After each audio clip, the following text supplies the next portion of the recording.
एक छोटा सा गांव था।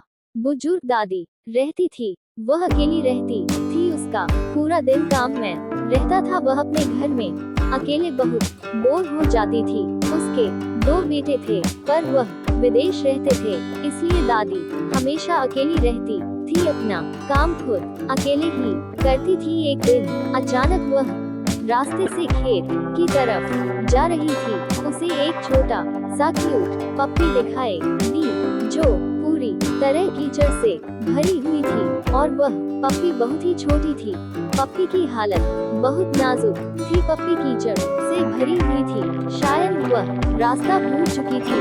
वह बहुत ही डरी हुई थी। एकदम से दादी की नजर छोटे पप्पी पर पड़ी। वह उसके पास गई, उसे अपने हाथों में लिया, उससे प्यार किया, थोड़ा सहलाया और दादी उसे अपने साथ अपने घर लेकर आई। दादी ने उसे नहलाया लाया और उसे अच्छे से तैयार किया, उसे खाना खिलाया। दादी को वह बहुत पसंद आई थी, पर दादी ने उससे खाना खिला के बाहर छोड़ देने का फैसला लिया। पर वह पप्पी दादी के पास वापस आ गई।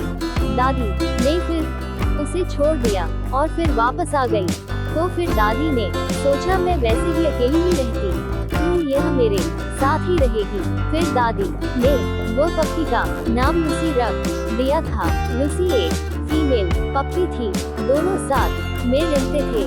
दादी और पप्पी एक दूसरे से बहुत प्यार करते थे। लूसी दादी की हर बात मानती थी। दादी लूसी का मनपसंद खाना बनाती थी। रोज सवेरे दादी के साथ लूसी उड़ जाती थी। लूसी और दादी एक दूसरे के साथ बहुत खेला करते थे। दादी लूसी का बहुत ख्याल रखती थी। दोनों का एक दूसरे की आदत बन गई थी। लूसी अभी धीरे धीरे बड़ी हो गई और दादी की भी उम्र बढ़ रही थी।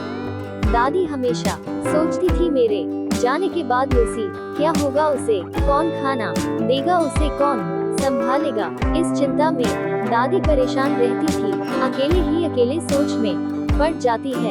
दादी ने सोचा कि अभी लूसी बड़ी हो गई है, मैं छोड़ दूंगी। मेरी जाने के बाद कोई उसकी देखभाल नहीं करेगा, इसमें उसकी अभी छोड़ देती हूँ। धीरे धीरे दादी लूसी को दूर करना चाहती थी, क्योंकि उसके मेरे जाने के बाद उसे तकलीफ ना हो। दादी ने सोचा कि अभी लूसी को थोड़ा मैं दूर रखकर आदत डालना चाहती हूँ, ताकि मेरे जाने के बाद उसे तकलीफ ना हो। दादी लूसी से दूर रहती थी। लूसी वह बात समझ गया थी कि दादी मुझे ऐसा बर्ताव क्यों कर रहे हैं, पर वह बेचारी बोल नहीं पाती थी। दादी उससे दूर रखती थी और लूसी दादी के और पास आती थी। दादी लूसी से बहुत प्यार करते थी। एक दिन अचानक दादी की तबीयत खराब हो गई। दादी बेड पर ही सोई थी। लूसी को पता चल गया कि दादी की तबीयत बहुत खराब हो गई। लूसी भागते भागते डॉक्टर को बुलाने पर लूसी की कोई नहीं सुन रहा था। वो बेचारी हर घर के दरवाजे ठोक रही थी। फिर एक आयुर्वेदिक डॉक्टर ने लूसी की मन की बात समझ ली और उसके पीछे चल दिए। लूसी डॉक्टर को अपने पीछे घर लेकर आए।